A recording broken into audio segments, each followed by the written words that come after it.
Welcome to the AFR Saints channel, where we provide you daily content on your favorite team, the New Orleans Saints. Do us a favor and hit that subscribe button. Be sure to leave your comments below and smash that like button. Hudak. Let me start with Trevor Penning, who of course only played 6 games in his rookie year. And I understand a foot injury. I'll just leave it open. What can you tell us about Penning? What's going on there? We're kind of back to getting the same injury treatment of not really getting that much information. From what I was able to surmise, apparently it was unrelated to whatever happened before, but not really given any more details other than it's not serious. So again, just kind of Saints injury speak that doesn't really say much. Right. How important, I mean, this is a pretty broad, pretty obvious one as well, but like how important is this camp, not this season, but this camp for Trevor Penning and for the Saints with relation to their former first-round pick? Oh, I just think the offensive line itself is important when you think about the fact that they finally got a quarterback that they think should be kind of commanding that room, that Michael Thomas is coming back, that they're getting a lot of production out of this offense, but all of that is going to come down to whether or not the offensive line can walk or not. The amount that we've already seen them really switch guys around during camp as is, even during OTAs, Andres Pete and James Hurst switched a couple times. And I know that was Andres Pete's natural position in college, but he never really played at tackle under Sean Payton at all. And, just one of those injury-prone guys. But then you saw Calvin Throckmorton switching around to left guard and right guard. I saw Louis Kidd and Landon Young at some point switching around. So that's what happens when you spend first-round capital on, a trench player that doesn't work out, especially when that was already kind of a point of weakness for the Saints. And you saw the depth issues last year. They brought in Nick Saldiveri, but he got hurt this offseason. He was taking reps with the third-team offense today, which was a good sign considering he wasn't participating in OTAs at all. But it's concerning enough and, makes you really appreciate and miss Terran Armstead. Wait, I'm sorry, can I just follow? Did you say Nick Saldiveri was participating today? I believe that I saw him at one point, yes. Okay, no, that's fantastic news because I thought the word was he was going to start on PUP, but that's fantastic news. If again, I think it was like third-team drills or something where it wasn't that noteworthy, but noteworthy enough that everyone was a full participant, including Michael Thomas. Absolutely, Maddy Hudak is with us. Let me ask you about Derek Carr. I don't know that it's going to be possible to do a camp report without at least asking about the Saints quarterback. I get it. It's 2 practices, but you also got to see OTAs and you got to see minicamp. Can you notice, Maddy, have you noticed any or is there any noticeable progression from when he first got here and was going through off-season workouts to now? To me, it seems almost the same in the sense that I was really impressed by the level of consistency and familiarity he seemed to already have at OTAs. And I think what you're seeing right now is just the fact that all of the defensive starters are kind of back. And it's a lot different when you're throwing to Mike Thomas when Marshawn Lattimore is guarding him than, kind of some of the stuff that you see in OTAs. So I think he was 4 of 5 overall in team drills today, 2 of 4 and 7 on 7s, but one of those was arguably a drop from Jimmy Graham. But it just seems like all the position groups have gotten better on offense and not so much by them adding on a bunch of personnel. I think Olave was, a hell of a pick to say the least, and just really is so complimented by Michael Thomas coming back. Just the emphasis on the tight end room. You just think about Jameis Winston was not that I can remember having a connection with tight ends, but then you think of Jimmy Graham going over to Seattle and Russell Wilson. Tight end's not the first thing that comes to mind with him either. He had Darren Waller in Oakland and then Las Vegas for all of those years. And it's something that, I think he likes to kind of have as that option. And so bringing guys in to bolster that room and just watching the quarterback room throw with more confidence in general, throws by Haener and Winston too, that it's kind of the thing that you'd rather them try out the first couple of days of camp in those kind of tighter windows. But the fact that they're all really willing to take those shots this early on, the offense just has a completely different feel than the last 2 seasons.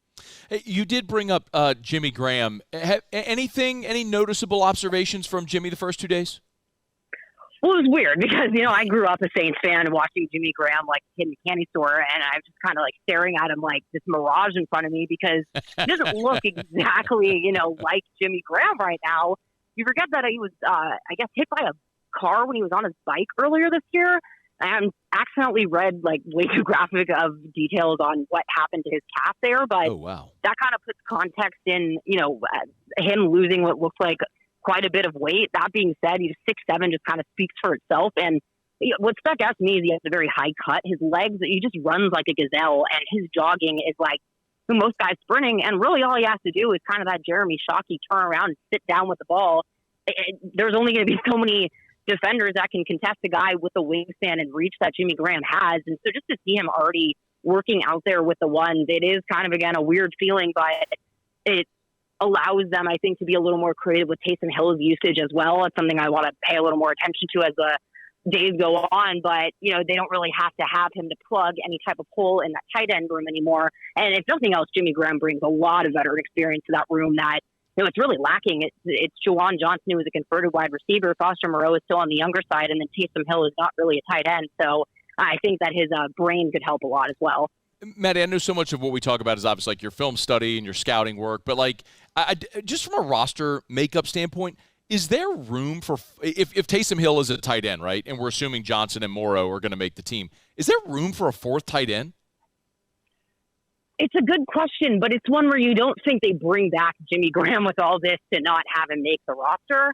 I just think that they're not going to end up carrying Taysom Hill as a tight end, and then I don't really see an issue with them carrying three on the roster, just because, again, you look at the wide receiver room as well, and Rashid Shaheed looks strong. They're strong options, but it's not the same thing as last year where I think you saw that kind of three-headed monster, or at least what was intended in camp, of Michael Thomas, Jarvis Landry, and Chris Olave, and that really suited more of Winston's skill set with kind of those more deep vertical receivers. But I think we are going to kind of see an offense that just is a little more similar to what Drew Brees ran with Pete Carmichael, and I think Jimmy Graham fits that piece, and tight ends fit that piece a lot. Not to mention that they bring them in on blocking sets quite a bit, and that's something that I would have to go kind of look at the film of Jimmy Graham, which I wasn't really expecting to have to do ever at this point to see if he's a good blocker or not, just because he's kind of gone off my radar. But if he can add that as an element, then I think he absolutely makes the roster, because there's probably going to be, they brought in a couple of offensive linemen to bring in on run sets in the past, but having to rely on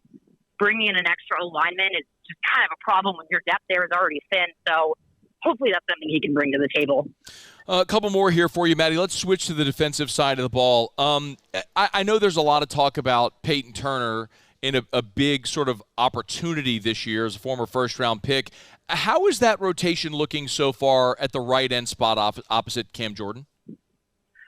It was Payton Turner's spot today, at least going with the ones. And for me, I kind of spent the first couple of days of training camp just seeing if I can see any noticeable body type changes in these guys.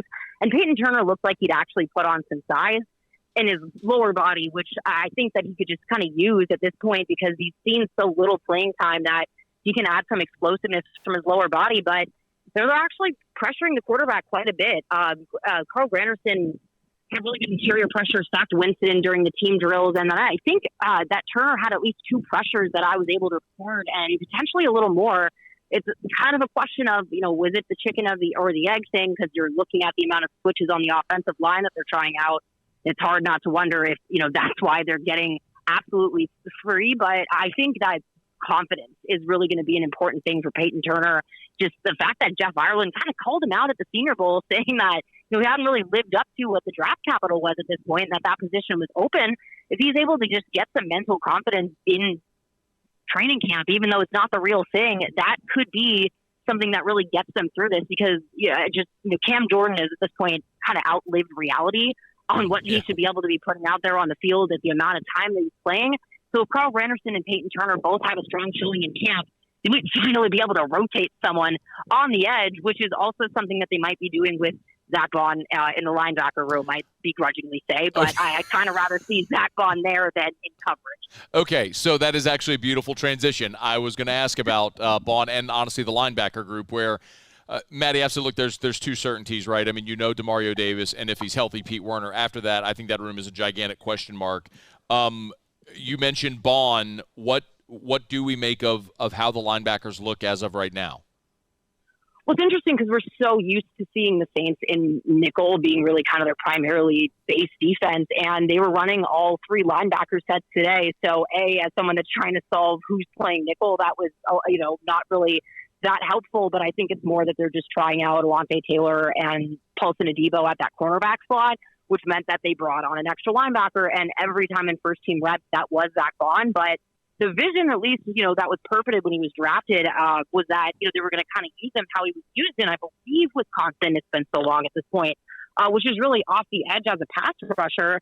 And then I don't know if it just, they talk about a year 1 and a year 3 evaluation for guys. And this is technically, I think, year 4 for Zach Bond. But at least if you're looking at him from a developmental perspective, that does check out. But that's really the vision that I think that was intended with him. He just never found his way there. And again, if that's something similar to like Jimmy Graham on the offense, where, he's not going to save the day, but if he can assist in the blocking game, that helps the whole offense out. Same thing with Zach Bond. If he can generate any type of pressure and come in as an option, that's something they lost with C.J. Gardner-Johnson and Quan Alexander. And then really the linebacker that went to the Falcons, that was Caden Ellis. Caden Ellis was a great pass rusher for them. And so they lost all of those kind of rotational guys, but all of those guys shared that same skill set, and they haven't been able to find it on the defensive line. So he sacked and shed a few blocks well today. I think he was going up against Jimmy Graham, but if he could just occupy a tight end on the line, that would still be some production and help them control the run game, which had a lot of holes last year. Last thing for you, Maddy, and Maddy Hudak's our guest. You can follow her on Twitter at Maddy Hudak _94. By the way, are you still saying Twitter, or are you saying X? It's switched on my computer, and my brain has no idea what X is. So it's Twitter. It's so weird. Like, I have all my windows open at the top of my screen here, and like I keep skipping by it. I know. I'm like, what is that? Oh, that's Twitter. It's a black X. What is that thing? No, last thing. I look at, if I ask both sides of the ball, I think receiver depth, cornerback depth, easily the 2 deepest spots on either side of the ball. Is that reflecting so far in camp? Yeah, there's the competition level. When you're able to see Lattimore against Michael Thomas, that's a marquee matchup in the NFL on Sundays. So to be able to, have Derek Carr be able to try to get throws off to a receiver of the caliber like Michael Thomas against someone like Marshawn Lattimore, but then you also have Alontae Taylor, who was in phase with Chris Olave. He broke up the pass on him today. Rashid Shaheed did make a catch on him, but he's really good at mirroring and staying in phase. And we're talking about a guy that is, competing for a CB2 at this point opposite someone else. So to have that even as a question mark, that's the best kind of battle to me that you can have is too many guys at cornerback. But yeah, on both sides of the ball, the skill positions are really shoring up, and the trenches, unfortunately, are still a giant question mark. Yeah. We'll continue to follow. Just stay tuned. We'll get to know much more, obviously, whenever they put on the pads. Maddy Hudak, Saints Camp Report. We appreciate it, Maddy. Thanks, as always. Great stuff. Thanks. See you guys tomorrow. Hey, thanks so much for watching. Please leave your comments. I love to interact, and be sure to hit the red subscribe button below.